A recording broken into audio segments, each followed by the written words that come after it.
Emmanuel Macron prévoit de rencontrer séparément le président de la RDC et Paul Kagame lors d'un sommet prévu au mois d'octobre qui va débuter là, en France, sommet de la francophonie.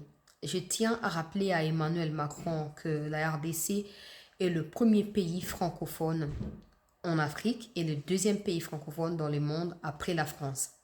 Donc, cette histoire des manques de respect à l'égard de la RDC, où c'est une Rwandaise, un pays anglophone, ils ont clairement rejeté la langue française.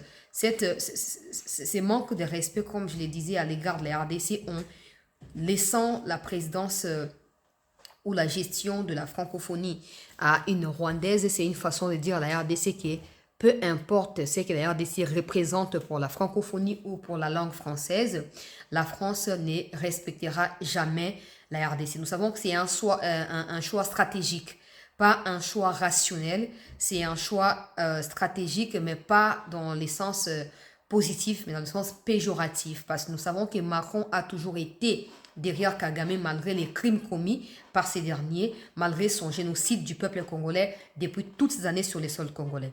À chaque fois que j'entends Macron dire, par exemple, que la France ferait tout pour payer sa dette à l'égard du Rwanda, parce que la France ne s'est pas tenue aux côtés du Rwanda lors du génocide, j'ai toujours eu ces réflexes-là de poser la question à Macron.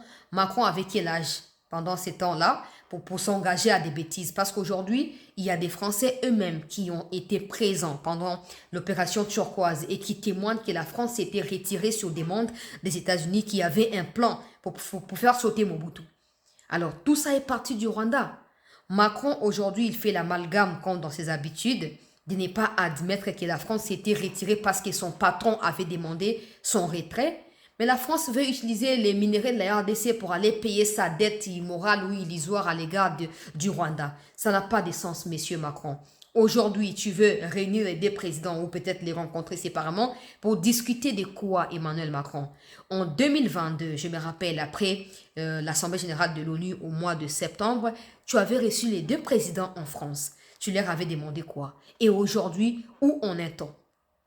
Où en est-on? Où nous en sommes, par exemple, quand tu as demandé, ouais, la France soutient les processus de Luanda, les processus de Nairobi pour que la paix revienne, il n'y aura pas de solution militaire à la question du Kivu. Non, la France n'a jamais perdu autant de Français, autant de personnes sur le territoire français parce qu'ils ont été génocidés par un pays voisin comme la Belgique, comme l'Allemagne, comme tous ces pays voisins de la France. Non, ça n'a jamais été le cas. Ça n'a jamais. Vous allez me dire la Première Guerre mondiale, la guerre avec l'Allemagne. Non, mais il y a eu des Congolais qui ont combattu aux côtés de la France. N'oubliez pas cela. N'oubliez pas cela. Alors aujourd'hui, ce que les Congolais veulent, c'est pas demander de la faveur à la France. Non. Les Congolais veulent se faire respecter. Donc, des rencontres inutiles comme celle-là que Macron prévoit ne servent absolument à rien. Ne sert à rien, Macron. Tu dois évaluer. Tu as demandé à Joao Lourenço de mener, toi et tes Américains, vous avez demandé que Lourenço et Ruto puissent mener la médiation entre les deux parties. Ça a abouti à quoi, monsieur Macron? Ruto qui a pris parti, par exemple, aux États-Unis au mois, je ne sais plus, en début de cette année, aux États-Unis, où il a déclaré que non, il n'y avait pas de problème entre le Congo et le Rwanda parce que les problèmes des terroristes, des RDF, des militaires rwandais qui tuent au Congo, ce n'est plus les militaires rwandais, ce sont les militaires congolais parce qu'ils sont au Congo.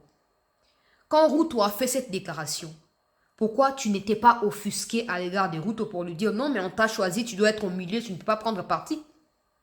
Tu n'as rien dit. Parce que le problème avec vous, c'est pas la résolution de ces conflits-là. Le problème, c'est que les conflits doivent être maintenus, l'instabilité doit continuer pour vous faire plaisir, parce que derrière ça, vous gagnez. Il y a eu un citoyen français qui vient de faire des révélations médiatiques, et je dirais, effroyantes, il y a quelques jours passés ici. Il a fait des terribles révélations. Comment la France soutire de l'argent au président africain. Ce n'est pas nouveau. Et quand tu cherches à rencontrer les présidents de la RDC et à rencontrer Kagame, ce n'est pas parce que tu veux que la paix revienne à l'est du Congo. De toute façon, toi, tu n'es rien pour décider sur la question du Congo. C'est que tu cherches, c'est de t'assurer que l'insécurité va persister et que tu continueras à gagner les minéraux derrière cette instabilité. Les Congolais savent, monsieur Macron, le peuple congolais sait que toi, Macron, tu as influencé la Suède et d'autres pays de l'Union européenne s'agissant de la question de la désignation de l'envoyé spécial de l'Union européenne dans la région des Grands Lacs. Le peuple congolais le sait. Si tu penses qu'on est des ignorants ou tout ça, on le sait. Ok? On le sait, monsieur Macron. On sait que tu es toujours avec Kagame. Donc, chercher une rencontre avec les présidents de la RDC, c'est en fait quoi? Tu veux te moquer de qui, monsieur Macron? Tu veux te moquer de qui? Quand tu as reçu le président congolais, je crois au mois de mars de cette année, tu as fait une déclaration hallucinante où tu dis non, ben on doit cartographier les minéraux de la RDC pour savoir quel minerai appartient à la RDC, appartient à la RDC et quel minerai appartient au Rwanda. Tu le sais bien, monsieur Macron, que le Rwanda a 0 minerai. Tu le sais, plus que quiconque. Parce que c'est vous, occidentaux, qui prétendez tous les jours être mieux informés que le monde entier, même que Dieu qui nous a créés, non? Donc tu es censé savoir que le Rwanda n'a pas de minerais. Quand tu influences les votes pour un accord sur des minerais qui n'existaient pas au Rwanda entre l'Union européenne et le Rwanda, ça signifie quoi? Quand tu plaides pour que 20 millions d'euros soient débloqués au sein de l'Union européenne, pas une fois, à 2-4 reprises, au profit de l'armée terroriste rwandaise qui tue au Congo, ça signifie quoi, monsieur Macron?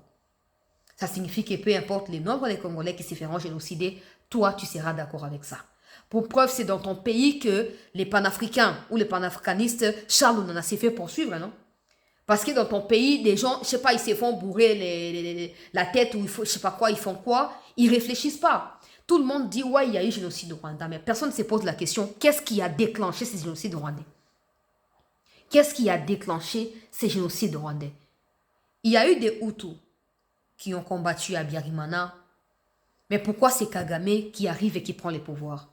Pourquoi il commence par devenir ministre de la Défense, vice-ministre chargé de la Défense? Pourquoi il commence par là? S'il n'a rien à voir avec les génocides rwandais.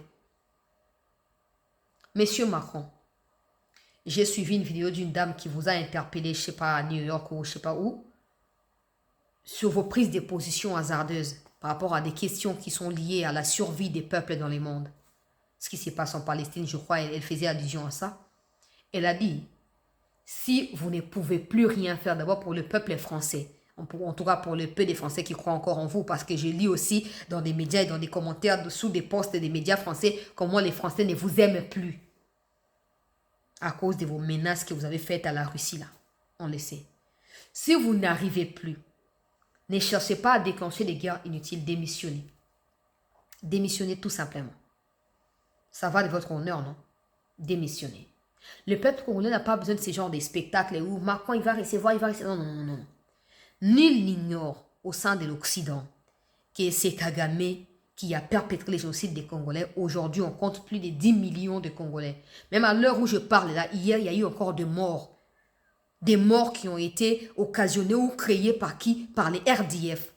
Les experts de l'ONU qui documentent chaque 6 mois la question du Kivu révèlent aux yeux du monde la présence des terroristes RDF, l'armée rwandaise, sur le sol congolais. Ils n'y ont jamais été invités. Il n'y a pas de collaboration, de coopération militaire entre la RDC et le Rwanda. Que font les militaires rwandais sur le sol congolais? Toi, Macron, tu le sais, non? Mais quand ces genres de rapports sortent, par exemple, pourquoi la France n'arrête pas de soutenir financièrement le Rwanda? Pourquoi la France n'arrête pas les relations diplomatiques avec le Rwanda? Parce que la France a tout à gagner en conservant le Rwanda à ses côtés que de chercher un retour de la paix dans les Kivu, à l'est de la RDC. C'est ça, Macron. Si j'avais l'occasion de te croiser, parce que quand tu étais venu ici, j'avais manifesté contre toi, peut-être que tu ne sais pas, mais j'avais manifesté. Si j'aurais l'occasion de te rencontrer un jour, je te le dirai en face. Ok? Je te le dirai en face. Ne pensez pas que le peuple congolais est créé par Dieu pour se faire génocider par ceux qui se croient être forts, non. Je t'informe qu'au regard de nos lois, l'article 63 de notre constitution à nous donne le pouvoir de prendre toutes sortes d'armes pour défendre notre territoire en cas d'agression étrangère, comme c'est le cas aujourd'hui. Cette illusion que vous essayez de vendre au monde entier au sujet des FDLR que vous seuls connaissez et que le monde ne connaît pas. Les FDLR que vous évoquez doivent normalement combattre le régime de Kagame, non? Mais on vous pose la question.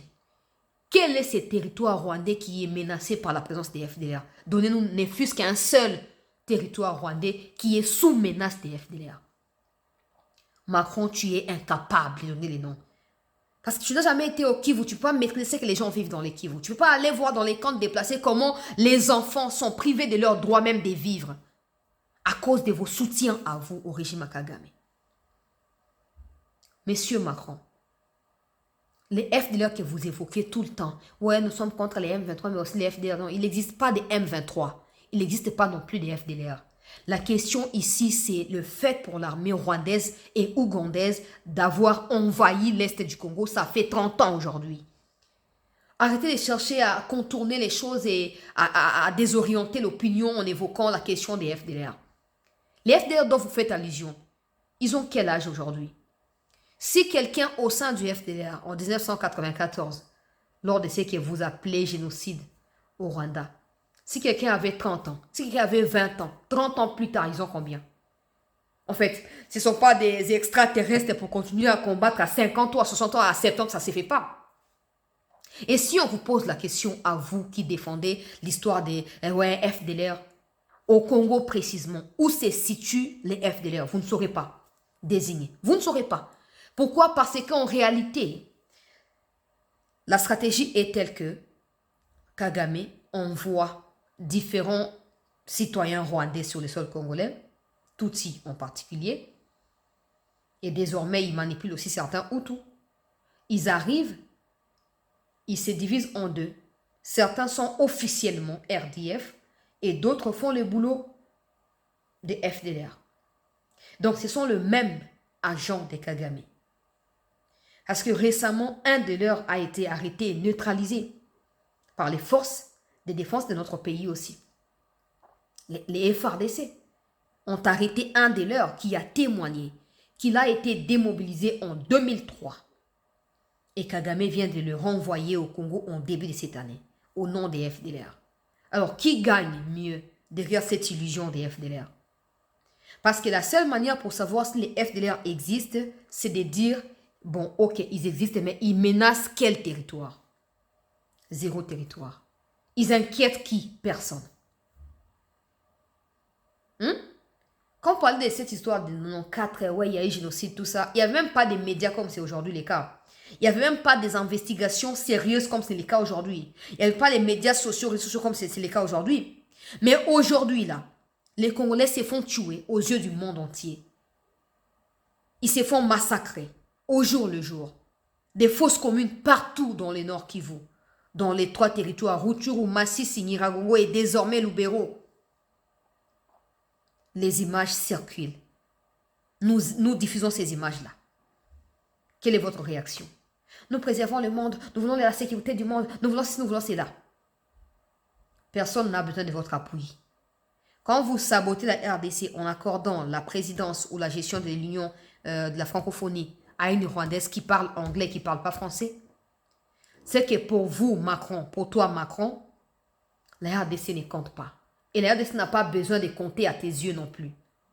Tout ce qu'on t'a dit à toi, Macron, c'est que retire tes mains derrière la RDC.